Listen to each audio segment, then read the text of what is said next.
Bon, alors tu me diras ce que ça donne avec ce montage un peu particulier pour que le son il soit un peu de meilleure qualité. Aujourd'hui, dans cette vidéo, j'aimerais parler d'un sujet, parce que ces derniers temps, j'ai parlé beaucoup de la notion de comment être intéressant dans une conversation. Il y a un truc assez central, assez important que j'aimerais aborder, que j'ai peut-être pas forcément beaucoup abordé dans la newsletter et même dans les dernières vidéos, et je pense que c'est quand même hyper central. Euh, c'est que j'ai beaucoup expliqué dans les derniers podcasts et dans mon contenu que en fait parfois il y a des personnes, elles savent pas comment créer des conversations intéressantes, elles savent pas comment tourner en fait les sujets de façon à ce que ça soit intéressant, ou il y a certaines personnes en fait qui vont se dire qu'elles ont rien d'intéressant à dire. Donc, si c'est ton cas, je t'invite vraiment à écouter ce podcast-là. On va aborder un truc qui me semble assez important, assez central. Et le truc, c'est que moi, j'aime bien dire que parfois, en fait, c'est pas tant. C'est pas. En fait, parfois, le problème, c'est pas que la personne, elle a rien d'intéressant à dire. C'est que parfois, je pense sincèrement que, en fait, parfois, il y a des personnes, c'est pas qu'elles ont rien d'intéressant à dire, c'est qu'elles savent pas, en fait, tourner les choses qu'elles ont envie de partager de façon à ce que ça soit intéressant pour les personnes qu'elles ont devant elles. Et ça, c'est une partie de l'iceberg. On va dire ça comme ça. Mais il y a une autre partie de l'iceberg qui est quand même assez important. Et pour ça, je vais te raconter quand même, je vais te faire pas mal d'évocations dans cette vidéo. Mais je me souviens qu'il y a quelques années, j'avais discuté avec un gars sur un groupe de séduction, et on parlait de stratégie de séduction, on parlait de communication, bref. Et en fait, je discutais un peu avec ce mec-là, et le mec, il était très centré sur la technique. Pour moi, la technique en communication, c'est comment trouver des sujets de conversation, comment briser la glace, comment créer du lien, comment se connecter à l'autre, comment on va aborder des inconnus, comment on va récupérer le contact, etc., etc. Tout ça, c'est vrai que ça fait partie de la technique.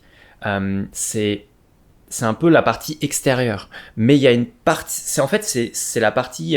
comment on pourrait dire ça? C'est une partie de l'iceberg. C'est un tout petit morceau de l'iceberg qui est au-dessus de l'eau. Et en fait, quand je discutais avec ce gars-là, sur ce groupe-là, en fait, je me rendais compte que en fait, le mec, il était trop centré sur l'extérieur. Et du coup, en fait, il prenait pas le temps de cultiver sa personnalité. Et résultat, moi, je me disais, oui, en effet, t'es trop centré sur une partie. Et du coup, tu t'intéresses... Enfin, en fait, le truc, c'est qu'il prenait pas le temps de s'intéresser à des choses de son côté. Et je pense que c'est quelque chose qui est super important à faire. En gros, mon message, c'est que la première personne pour qui tu dois être intéressant, c'est pas les autres, c'est déjà toi, en fait. La question, c'est est-ce que toi, t'es intéressé par ce que tu fais dans ta vie actuellement? Est-ce que tu te trouves intéressant? C'est déjà une première étape. Et il y a vraiment ces deux parties-là. C'est-à-dire que moi, je me souviens que quand j'étais au lycée et que j'avais 17 ans, en fait, dans ma vie, j'avais pas beaucoup de centres d'intérêt en commun. En fait. Enfin, j'avais pas beaucoup de centres d'intérêt, en fait, pardon, tout court. Je passais mon temps à jouer aux jeux vidéo et je lisais. Je lisais des bouquins, Harry Potter, Narnia, Eragon, la quête des Willan, tout cet univers-là. Et en fait, j'avais pas beaucoup de centres d'intérêt en fait. Et du coup, résultat, dans une conversation, je pouvais seulement aborder ces deux sujets-là en quelque sorte. Et c'est une partie de l'iceberg. En gros, c'est que le truc, c'est que tant que je fais pas autre chose dans ma vie, c'était un peu difficile d'aborder d'autres sujets dans une conversation. Et à partir de là, en fait, après, il y a eu plein de choses qui se sont greffées. J'ai commencé à m'intéresser à la communication parce que c'était un truc que je trouvais très intéressant. Donc, je me suis inscrit en fac de psycho. J'ai commencé à lire beaucoup de bouquins sur le sujet. Je me suis formé en hypnose. Du coup, je me retrouvais avec un nouveau centre d'intérêt. Et du coup, j'avais plein de choses à raconter. Et en plus de ça, à côté, je m'étais mis à la musculation au poids de corps. Donc, j'avais encore d'autres choses à raconter. Et résultat, en fait, le truc, c'est que c'est important de faire des choses d'abord pour soi. Pour pouvoir entre guillemets, bah en fait en quelque sorte c'est un peu cultiver son jardin intérieur. Et je pense que bah en fait quand tu cultives un jardin intérieur, bah peut-être qu'il y a certaines plantes que tu as envie de faire grandir et que bah en fait le plus important c'est de se demander comment tu peux en fait arroser les plantes que tu as le plus envie de voir grandir. Et à ce moment-là, bah c'est le faire. Peut-être même que dans ton jardin actuellement, il n'y a pas encore beaucoup de plantes de planter, et peut-être que ça peut être intéressant aussi de semer des petites graines par-ci par-là, de voir celles que tu trouves bah, les plus intéressantes à voir grandir, et du coup bah, arroser celles que tu as envie de faire pousser. C'est une métaphore évidemment, mais je pense qu'elle nous parle bien. Et l'idée c'est un petit peu ça, c'est qu'est-ce que tu as envie de... Quels sont les centres d'intérêt que tu as envie d'explorer aujourd'hui dans ta vie. Moi je sais qu'il y a plein de trucs que j'ai explorés. Après l'hypnose, l'accompagnement et la musculation au poids de corps, j'ai commencé en plus de ça à faire des voyages en vélo, et c'est un truc que j'ai trouvé super intéressant, et ça m'a apporté plein d'anecdotes à partager durant des conversations. Donc bah en fait je m'intéresse à des nouveaux trucs, et du coup bah ça me rend encore plus curieux parce que j'ai envie d'apprendre encore plus de choses, etc., etc. Donc en fait au fur et à mesure ça me remplit en quelque sorte. Et puis entre-temps, bah en fait en 2017, j'ai commencé à me mettre sur YouTube, j'ai commencé en plus de ça à gérer un blog, donc j'ai commencé à apprendre WordPress, je me suis intéressé au marketing, et en fait, bah ouais, aujourd'hui, j'ai j'ai plein de sujets que je peux aborder durant une conversation. En plus, je suis quelqu'un qui est cinéphile, j'adore regarder des films, et du coup, bah en fait, je peux parler de beaucoup de films qui me plaisent. Donc, bah c'est pareil en fait, je nourris plein de petits trucs comme ça. Et je pense que la question en fait aujourd'hui c'est de se demander, tiens, qu'est-ce qui toi t'intéresse aujourd'hui dans ta vie à développer et à explorer, et de quelle façon en fait tu peux apprendre à cultiver ta personnalité. Parce que je pense que c'est sûr que, enfin, moi je le dis en toute franchise, euh, par rapport à ce que moi j'ai comme centre d'intérêt en commun, bah en fait c'est aussi quelque chose que je vais rechercher chez les gens après quand je vais faire des rencontres. Euh, Quelqu'un qui ne s'intéresse pas à grand chose, bah ça va être difficile parfois de discuter avec la personne, parce que bah on se rend compte que pas qu'elle est creuse, mais presque en fait. Et ça peut être important, je pense, qu'elle prenne le temps euh, de, comment on pourrait dire ça, de cultiver sa personnalité. Et je pense qu'après le plus important c'est pas de faire des choses que tout le monde fait, mais c'est de faire des choses pour soi, et faire des choses qui t'intéressent aussi. Et ça, je pense que c'est très important aussi. Parce que on n'est pas là pour ressembler à quelqu'un d'autre. On est là, en fait, pour faire en sorte que notre personnalité, elle puisse briller, elle puisse s'épanouir, on puisse la nourrir en quelque sorte. Et ça peut être intéressant aussi de prendre le temps de nourrir nos différentes parties de nous à l'intérieur, pour bah, justement les voir grandir. Un petit peu comme les plantes qu'on arrose dans notre jardin en fait. Et qu'au fur et à mesure qu'elles poussent, bah, elles donnent des fleurs, et ça donne des fruits, et ça donne des trucs super intéressants qu'on a envie de partager après avec les autres personnes. Donc je pense que c'est important d'avoir cette représentation-là, et de ne pas simplement se concentrer sur la partie technique, sur oh là là, mais comment créer une conversation intéressante, comment faire ci, comment faire ça, comment être intéressant dans une conversation, comment trouver des sujets de conversation. Bah déjà c'est aussi être curieux, et c'est aussi s'intéresser aux choses. Moi je sais que, enfin je sais pas, par exemple tu vois, ma première copine que j'ai eue en 2015, en 2016, bah à l'époque on avait des centres d'intérêt en commun, elle lisait beaucoup, on lisait à peu près les mêmes livres. C'était quelqu'un que j'ai rencontré en fac de psycho, elle s'intéressait aussi un petit peu à ça, donc on pouvait en parler, on écoutait à peu près la même musique à ce moment-là. Et cette personne-là, bah en fait, bon, aujourd'hui je l'ai pas vue depuis un moment, je la suis un petit peu de loin, tu vois, sur les réseaux. Je sais qu'aujourd'hui c'est une personne qui fait du massage à Lyon, tu vois, et franchement c'est un truc qui lui colle trop bien. Et voilà, en fait, bah, cette personne-là, elle a grandi aussi. En fait, elle a commencé à trouver d'autres choses, en fait, j'ai envie de dire que quand tu t'intéresses en fait à différents sujets de conversation, enfin, comment dire, à différents centres d'intérêt, en fait, t'es en train de rajouter une corde à ton arc, hein, pour pouvoir, entre guillemets, bah, pouvoir te balader encore plus facilement dans une conversation. Et donc forcément, bah après, des sujets de conversation, t'en as à l'appel, quoi, en fin de compte. Moi, aujourd'hui, j'en ai à l'appel, j'en ai plein. Et je peux parler de plein de choses.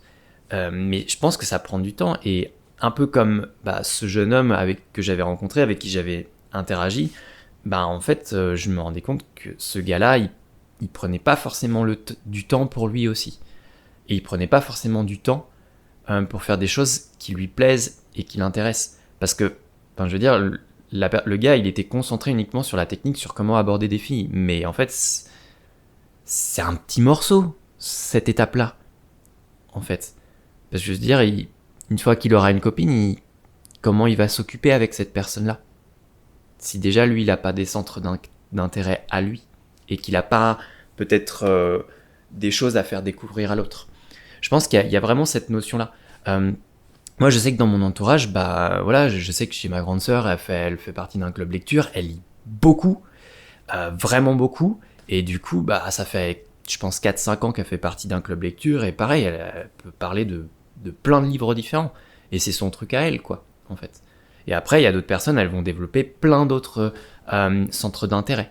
Je sais que j'ai un ami sur Lyon, par exemple, lui, il s'intéresse beaucoup au développement personnel, on parle aussi beaucoup de séduction, parce que c'est des trucs dont on parle régulièrement ensemble. C'est un gars qui s'intéresse beaucoup à la communication, et en même temps, il s'intéresse, je crois qu'il a comme centre d'intérêt, je crois qu'il fait du bushcraft, je crois que ça s'appelle, un truc comme ça à revérifier. Et pareil, il a un centre d'intérêt à lui, en fait, dont il pourrait parler, et dont, en fait, il peut l'aborder dans une conversation. Et récemment, en plus de ça, il m'a posé beaucoup de questions sur comment faire un voyage en vélo, parce que moi, je commence à avoir de l'expérience.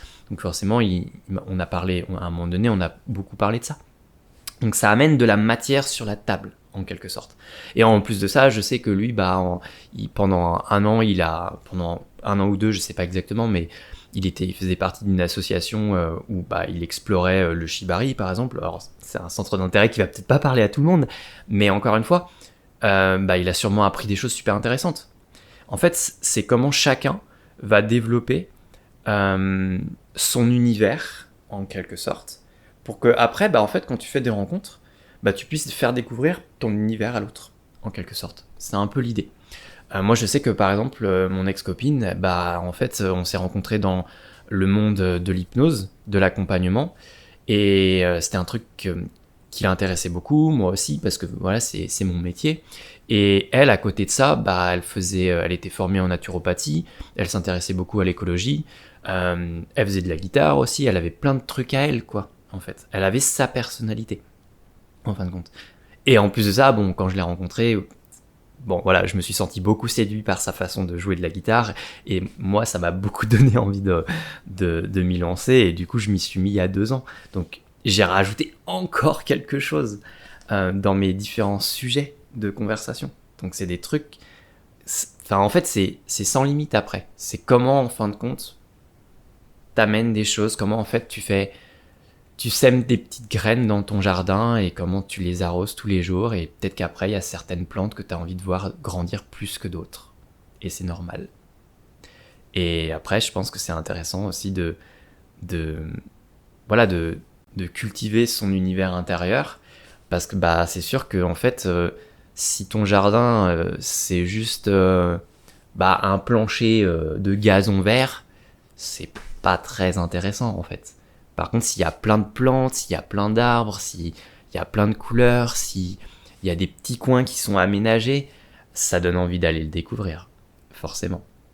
Je sais que cet été, j'ai fait une rencontre super intense, on parlait beaucoup au téléphone. J'ai rencontré la personne dans un atelier d'hypnose, pareil, et la personne, elle fait du montage vidéo, elle est formée là-dedans et tout, et quand j'ai vu ses vidéos, oui, je l'ai trouvé super intéressant, parce que elle a une façon de faire des vidéos que je trouve...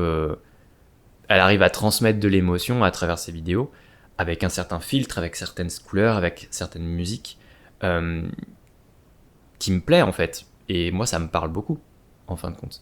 Donc, c'est des choses sur lesquelles je pourrais parler avec elle. Donc en fait, c'est vraiment comment on peut développer en effet la partie de l'iceberg qui est caché, qui est sous l'eau, et qui finalement, en fait, j'ai envie de dire qu'en réalité, pour être intéressant dans une conversation, la partie technique, c'est-à-dire apprendre à tourner les choses de façon intéressante, c'est peut-être, je sais pas, 5% en fait du travail. Et après, les 95% du reste du travail, c'est cultiver sa personnalité. Ça va être faire des choses pour soi. Et c'est déjà, en fait, le truc, c'est que pour être intéressant durant une conversation, il faut être en fait intéressé déjà par les choses.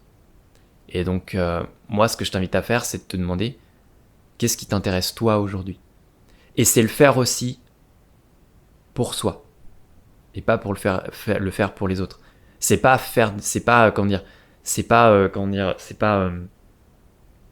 s'intéresser à des centres d'intérêt parce qu'il faut le faire. Non, faut pas le faire comme ça, sinon ça va pas être cool. C'est s'intéresser à des centres d'intérêt qui te parlent. Et donc la question, c'est qu'est-ce qui te parle toi? Et qu'est-ce que tu as envie d'explorer? Et comment tu peux l'explorer ensuite? Et comment après tu peux le partager autour de toi? Parce que c'est clair qu'après, en fait, quand on rejoint des associations de sport, d'activités, et en fait, le principe, c'est quand même de faire des rencontres après, de rencontrer des personnes qui ont le même centre d'intérêt en commun, en quelque sorte, que nous, pour pouvoir explorer, pour pouvoir encore plus explorer notre univers, et puis pour créer des liens aussi plus facilement, en fait. C'est peut-être plus intéressant quand même de se connecter à des gens avec qui on peut regarder dans la même direction, en quelque sorte. Enfin, en tout cas, moi, c'est mon point de vue. C'est peut-être plus intéressant. Même si parfois, c'est intéressant aussi d'échanger avec des gens qui ont des points de vue très divergents du nôtre. Parce que ça va nous faire beaucoup réfléchir et ça va beaucoup nous remettre en question aussi. Donc, prends le temps d'explorer tout ça. Prends le temps d'entretenir ce jardin intérieur-là. Prends le temps de te demander quelle plante tu as envie d'arroser. Quelle plante tu as envie de voir grandir dans les prochaines semaines, les prochains mois, les prochaines années, en fait. Tout simplement. Voilà. En attendant, j'espère que la vidéo t'a plu. J'espère que ce petit montage-là, ça aura fait son effet pour un meilleur son de meilleure qualité. Et puis voilà. En attendant, je t'invite à t'abonner à la chaîne si c'est pas déjà fait. Si t'es curieux et d'en apprendre plus sur ce que je partage, tu peux t'inscrire à la newsletter que je propose tous les jours, une newsletter quotidienne où je partage des anecdotes personnelles, des anecdotes parfois d'amis, parfois de clients que j'accompagne, tout en gardant l'anonymat, de personnes en fait, des anecdotes dans lesquelles en fait tu vas pouvoir découvrir des techniques, des stratégies, des conseils pour pouvoir justement prendre plus confiance en toi dans ton quotidien, dans tes relations. Si ça t'intéresse, je t'invite à aller voir en description de la vidéo. En attendant, j'espère que ça t'a plu, j'espère que tu as trouvé ça super intéressant, et je te souhaite une super journée, et on se dit à la prochaine.